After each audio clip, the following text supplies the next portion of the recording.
No, he can't deal with that right now. Stay nerdy and get your geek on. What's up, guys? BC coming back at you guys again, another Transformers video review, and today we are going to be taking a look at Transformers masterpiece MP-22 Ultra Magnus. First things first, big shout out to TF Customs for allowing me the opportunity to own this for myself. Thank you very much, brother. I definitely appreciate that of you. So, with that said, first things first, we're going to go ahead and go through all of his accessories, pretty much right back to basics with it, since, you know, I wanted to get through Phoenix as quickly as possible. So, with that said, let's get into it. He comes with what I like to call the dammit open hands, a screaming face, and a little Daniel. His final accessory is actually on him, which is the rifle. I have my issues with the rifle, but we'll get into that at some point. At this point, I guess we could talk gimmicks. The major gimmick is you can rest cars in there. Why am I here? I have no others in vehicle mode. Fair enough. The other gimmick is you can come underneath here, and by pressing this thing in, you can remove the cab from the trailer and have just the cab.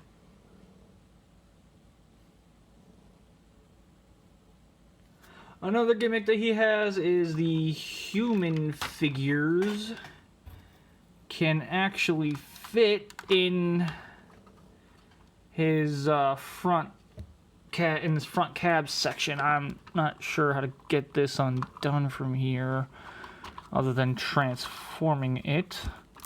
It's not wanting to come undone. This is not that whole piece. Come on now. Let's just move this out of the way. See if I can get it open from here. There we go. So you basically would just open this whole entire front panel up. Or maybe not. Yeah, no, not that. You actually just seat the human right there, which is proving to be more of a pain in the butt than it's worth showing. Come on, get in there, dude. Maybe I have to put his arms forward and then he'll fit better. Is that gonna get in there better? There we go. Now he's in. Let's close it back up.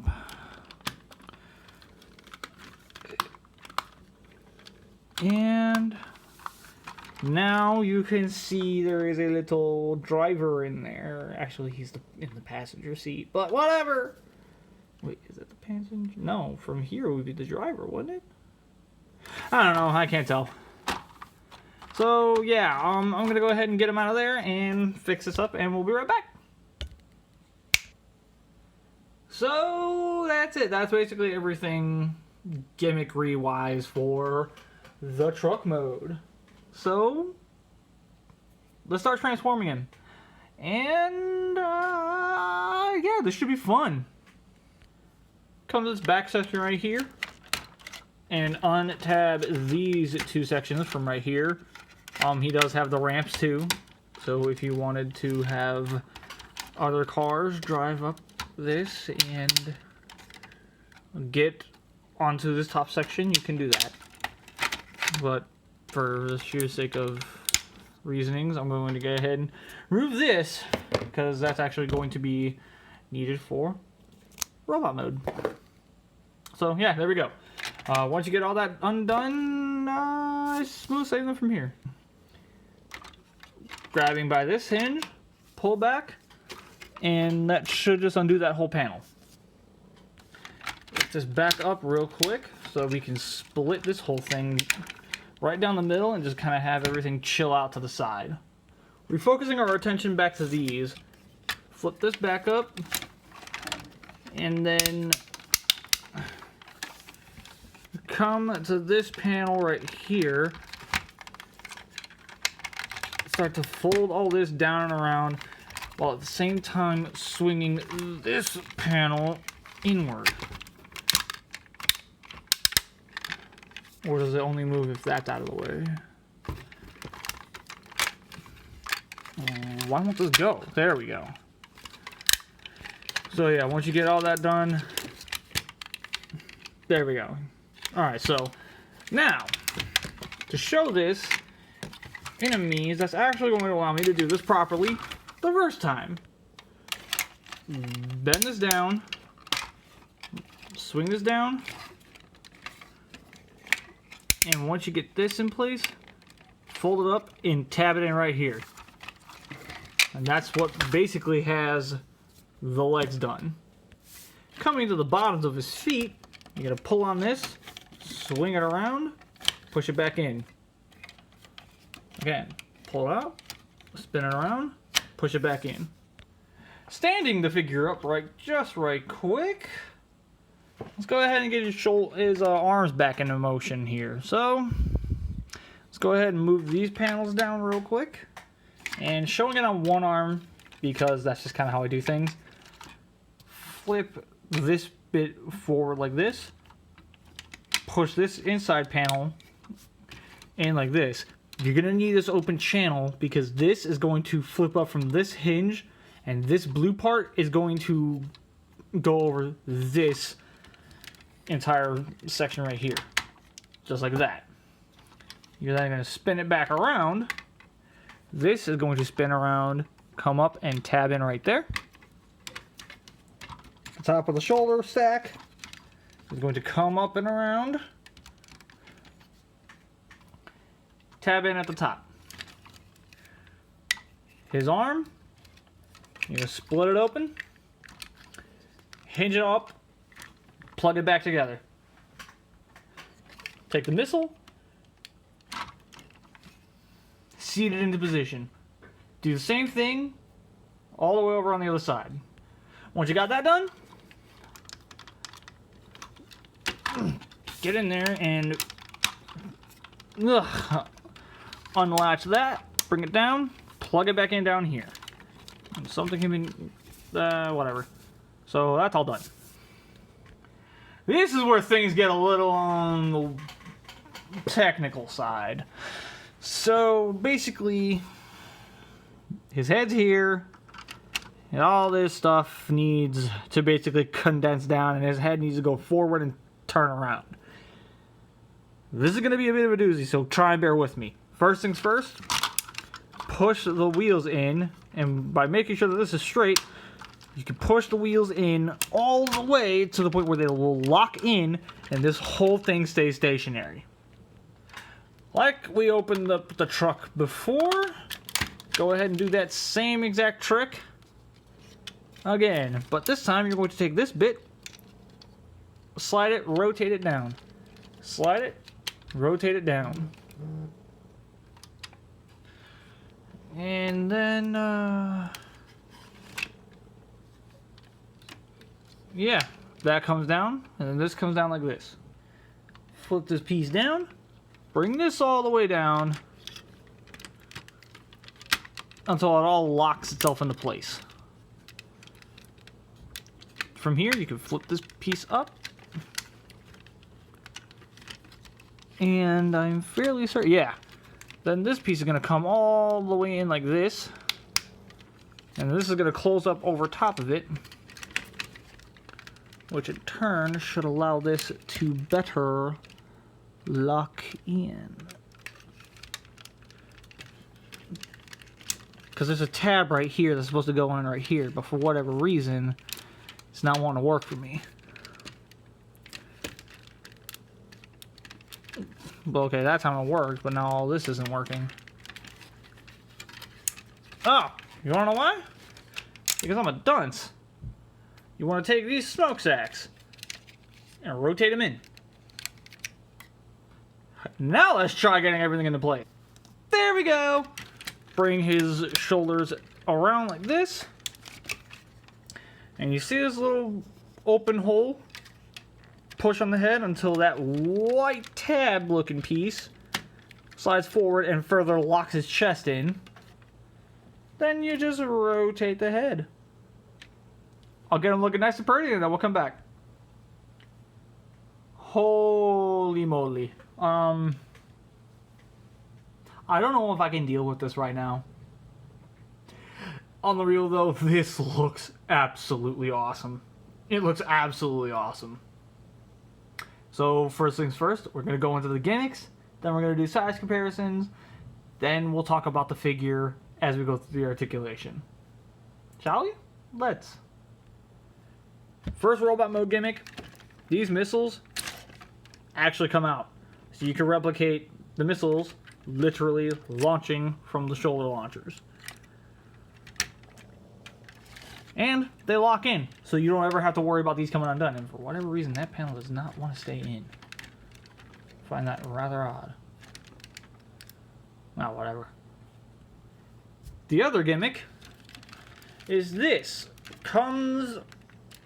his wrists pop off. If I can get them off. There we go. The hands do pop off to utilize these hands.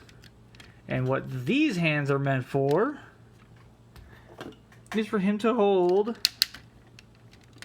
the Matrix. And of course, that leads to the next gimmick. Because you can actually do two different things here. You can actually pull this off and reveal that there's an albino prime face underneath there that looks disturbing. But with this bit, come to the back and slide this out, and then you slide in the screaming face like that. Plug this back on, and I'm pretty sure you already know where this is going. Damn it! Open! Less of a gimmick, more of a storage option. When you flip this piece down, you'll see that there are two different types of peg hole things. Well, that's so you can store the extra faces. And when you're using this face and not the standard face will go in there. So as you can see, yeah, it fits over either one of these two things. And it doesn't need close up, and it just hides. Which is nice. And for those of us who were paying attention during most of this video, you would have caught this. The chest opens for the Matrix to go in to his chest after Optimus had passed it on to him, and then it closes up. Even though he is a mere soldier, he can still be the leader of the Autobots. And before we really start getting into it, let's go ahead and give him his little gun. Yeah. Size comparison wise, here's MP Sideswipe, MP Ratchet, MP-44, and Fansoy Sovereign. Alright, I think I've teased you guys enough. Let's go into the articulation. Head looks up and down, rotates left and right. So he basically has that standard Masterpiece head movement, but this joint is super loose. Now we're getting to where the figure slowly starts to fall short, because he gets a full 360 at the shoulder. That's not an issue. But that is the maximum you're getting out. And you could get one more click out of this, but it requires you to basically have the shoulder out like that. And even then, you're not getting much of a click out of it. So that's the maximum of his movement there. Bicep swivel. Ratcheted elbow. Wrist ball joint. Hands open up. Literally nothing at the waist. Oh well. Hip movement. These skirts slightly get out of the way for a decently outward movement. Forward and back is on a ratchet. He's got a thigh swivel. And he's got a single jointed knee that only really gets that much movement out of him. But look at the size of that leg. Do you really think that's going to bug me? Do you honestly think that's going to bug me? And he's got a ankle tilt, but no pivot. Oh well. That's just kind of the cost of having an MP scale Magnus. So until I see it done better, this is the best we're going to get. Final thoughts wise, let's get into the negatives. His articulation takes a huge blow given how much incredible engineering he actually does have. And because of that, it feels like they dropped the ball on it just a bit. I don't personally feel like it's a major downside, but it is something to keep in mind, especially when you're somebody who loves fully articulated figures, especially if you're me. Articulation matters on a figure. This dude can barely pose. But that's honestly not the issue that, like, the major issue that I'm having with him. My major issue with him, it's the unwieldy nature of him. He gets in his own way. I got him in a decent looking pose right now, but this is probably the best I'm gonna get. These wrist ball pegs, I don't ever remove them because I'm constantly terrified they're going to break on me. And along the way, I've had a few things stress and a few things crack. So, yeah. Save that for what you will. But his positives do outweigh his negatives.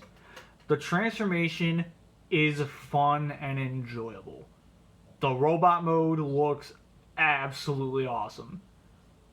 The paint that we do get with this is top notch. It looks great. His overall presence, it brings back something for me. I don't know what it is. Like, maybe it's just due to the fact that I at one point owned the original Ultra Magnus, which to this day is still my favorite G1 figure. I love it. I don't know what it is about it, but it definitely... Whoa! You okay, Pete? Sorry about that. Yeah, I don't know what else to say. Yeah. Articulation does suffer a bit, and that did ultimately end up really affecting his final score. But I'd be lying if I didn't at least say he was a gold seal product. He's gold seal. He just is. I like it a lot. And this little matrix gimmick right here, it's a lot of fun. I love messing with it. So yeah, there we go. That's Ultra Magnus done and done. Now, of course, for those of you who were asking me, you know, how come you didn't compare him to the Rodimus Prime and the Hot Rod? I don't have him anymore. I didn't want him anymore. Got rid of him. Don't want him. Not settling. Nope. Zip. Not a nope. So there we go. I hope you guys enjoyed. Thank you very much for watching. This is BC saying, stay near and get your geek on. I'll talk to you guys later. Bye.